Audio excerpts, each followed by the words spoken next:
লক্ষ্মী পুজোর blog video মনে হয় সবাই পোস্ট করে নিয়েছো, একমাত্র আমি মনে হয় বাকি আছি। তো কি আর করা যাবে বলো, আজকে নিয়ে চলে এলাম লক্ষ্মী পুজো ব্লগ ভিডিও। আমাদের বাড়িতে লক্ষ্মী পুজোটা কেমনভাবে হয়েছে, কিভাবে কাটালাম সেটাই শেয়ার করতে চলে এলাম। নমস্কার বন্ধুরা, রাধে রাধে। সবাই কেমন আছো? আশা করি প্রত্যেকেই ভালো আছো। আজকে চলে এলাম লক্ষ্মী পুজো ব্লগ ভিডিও তোমাদের সাথে শেয়ার করব।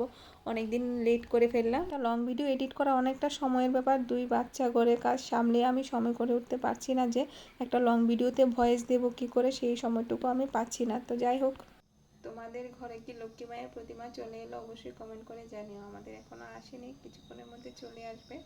এদিকে দেখো, 2-3 দিন আগে থেকে কিন্তু পাটাকা চলে এসেছে বাড়িতে। দুই ছেলের জন্য তার পাপা নিয়ে এলো। কতগুলি এনেছে তোমরা দেখে নাও, অনেকগুলো। কিন্তু সব কটাকে এবার একটা বড় বলে নিয়ে নিল। আমার কর্তামশাই বলছিল এগুলোকে একটু রোদ লাগালে ভালো হবে, তাই বলে নিয়ে ছাদের উপরে নিয়ে যাবে। কি পুজোর আয়োজন কিন্তু শুরু হয়ে গেছে। দেখো, ফল এনেছে, কিছু কিছু করে তো আনতে হবে। এখনো মায়ের প্রতিমা আসেনি, লক্ষ্মী মায়ের প্রতিমা আসা বাকি। আয়োজন সব শুরু হয়ে গেছে, আস্তে আস্তে করে সব কিছু চলে আসছে, আরও বাকি আছে। এই ফলগুলো আনা হয়েছিল সেগুলো এক সাইডে রেখে দিয়েছি, তোমরা দেখতে পাচ্ছ। মায়ের প্রতিমা আসার পর সেটা ভিডিও করা হয়নি। দেখো, মাকে আসনে বসিয়ে দিলাম, আরও কিছু বাকি আছে, সাজানো গোছানো হয়নি ঠিকভাবে। লক্ষ্মী পুজোতে লুচি সুজি না বানাতে পারলে তো ভালোই লাগে না। মায়ের জন্য লুচি সুজি বানাতে ব্যস্ত আছি। দেখো, এইদিকে আবার ভিডিও বানাতে হচ্ছে। মায়ের ভোগের জন্য কিন্তু লুচি সুজি আলাদা করে বানিয়ে নেওয়া হয়েছে, সেগুলো আগে থেকে ঠাকুর করে রেখে দিলাম।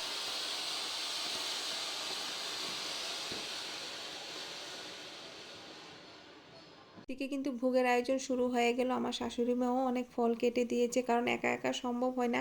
অনেকগুলো ফল থাকে তো লক্ষ্মী পুজোতে, তোমরা জানো অনেক রকমের ফল বা অনেক কিছুই আয়োজন থাকে। কিছু একা করতে গেলে অনেকটা সময় লেগে যায়, যদি সাথে একজন হেল্পার থাকে খুব ভালো হয়। আমাদের বর্দি বড় ননাস ছিল, দিদি কিন্তু অনেকগুলো কাজ করেছে, মানে ভোগের থালাও সাজিয়েছে।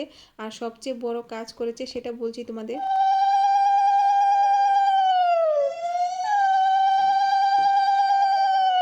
শ্বশুরবাড়িতে কিন্তু পাঁচালি পরে পুজো দেওয়া হয়, এখানে পুরোহিতের প্রয়োজন হয় না। কিন্তু আমার বাবার বাড়িতে পুরোহিত দিয়ে লক্ষ্মী মায়ের পুজো করা হয়। এদিকে দেখো, এদিকে আকাশ প্রদীপ জ্বালানো হচ্ছে, কিন্তু জ্বলছেই না। আকাশ প্রদীপগুলো না বেশি ভালো ছিল না, বাকি সব পটাকাই ভালো ছিল, কিন্তু আকাশ প্রদীপগুলো না একটাও উপরে ওঠেনি। যাই হোক, এবারে বলছি কেন বর্দি পুজো দিচ্ছে। এই যে তোমরা লাইভে এসে বলো তোমার আওয়াজ শোনা যায় না, আরেকটু জোরে বলো, জোরে বলো, তো আমার পাশে যে বসে থাকবে সেই শুধু শুনতে পাবে।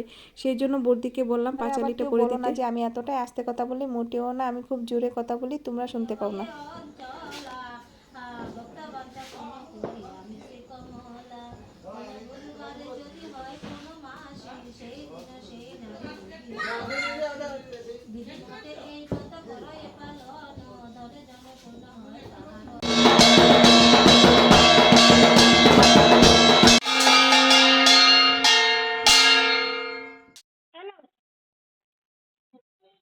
খাও খাও খাও, একটা একটা একটা।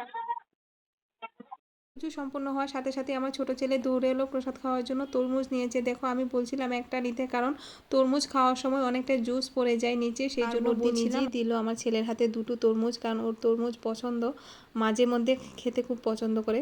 Birthday to you, happy birthday. আমার এই ভাগিনার কিন্তু ওই দিন জন্মদিন ছিল, তারপরের দিন ছিল আমার জন্মদিনে কিন্তু ভাগিনাও সাথে ছিল। আমরা দুজনে মিলে কেক কেটেছিলাম, আর ভাগিনাকে আমি উইশ করে দিলাম। চলো, এই পর্যন্তই ছিল লক্ষ্মী পুজোর ব্লগ ভিডিও। তোমাদের কেমন লাগলো আজকের ভিডিওটি কমেন্ট করে জানিও। ভালো লাগলে লাইক কমেন্ট করে উৎসাহ দিও, যাতে নতুন কোনো ভিডিও নিয়ে আসতে পারি। আজকের জন্য এই পর্যন্তই ছিল, দেখা হবে পরে কোনো নিউ ব্লগে। তখন সবাই ভালো থেকো, সুস্থ থেকো। সবাইকে দীপাবলির অনেক শুভেচ্ছা জানাই।